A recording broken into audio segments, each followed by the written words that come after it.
What is this thing doing? It's turning on and off by itself. Okay, I wasn't quite ready, but here we go. So if I'm in the assembly phase of actually putting the whole chair together, so here's what I'm after. Um, I'm putting side braces on, and that's probably the most time consuming. So the top back gets put on. I'll show you over on the assembly. This is just how it is. The wood washers are so I don't distort the top surface of the wood, because I'm going to run a little GRK finish trim on the final glue up, and then I'll just make little wooden plugs or putty over depending on how I feel.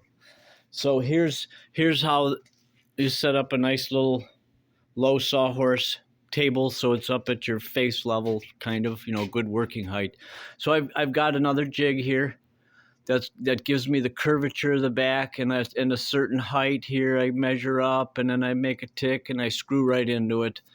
So that gives me my curve, and then I got another jig that gets me to make a line on this top edge of all of these four pieces, and then I cut it. It's a bevel, miter bevel, and I just get as close as I can. It all kind of works out. And now the side detail, and I'm just running into something. That's why I'm making a video. So I kind of draw 45, and I make a tick mark across the top, so that both these come in at the same place, and then I clean up this edge, and I use this grinder with a 60 grit flap wheel. And what I did is I made a rheostat box, so it goes too fast, right? Those grinders are just too high speed because they're designed for grinding metal. So you slow it down. That way it doesn't burn, and you just get a sanding.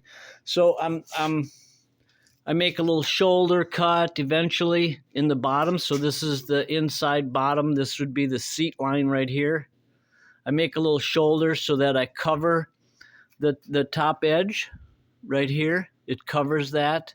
Otherwise, you'd see maybe a gap, because this is kind of curving a little bit. I grind this out, try to get it a little bit flat. And you're just mating two surfaces, right? Trying to get all these angles and everybody. And it's the most tedious part. But I'm getting it down. A nice sharp razor knife gives you this cut with a straight edge. Nice sharp chisel. You start working the whole edge. And so I keep running into a high spot. And so you take your pencil, and you just, what you're doing is like the dentist that Nancy just saw, to make the bite. So you're putting some graphite in there as a marking agent, and then you take your piece, you set it in there, and then you rub it a little bit, and see, you get the highlight. This is where it's touching right here. So you just keep whittling that down until this piece sits in there and it doesn't rock. You get a good fit here, because you're just going to have two screws and glue going into here, which is what you see on the chairs, right? Two screws, and it solids up that whole back. So I'm almost done. I got two chairs to go.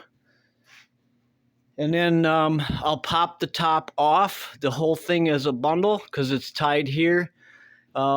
Take the side things off, but this keeps it intact. Take the whole top off. Everything's marked for chair numbers. And then I'll take, and I think I scoop the seat next, or do I? Maybe I'm going to scallop and sand everything, glue it, and then I scoop the seat out. Okay, something like that. We're quitting time, 4:32. Have a good one. Adios.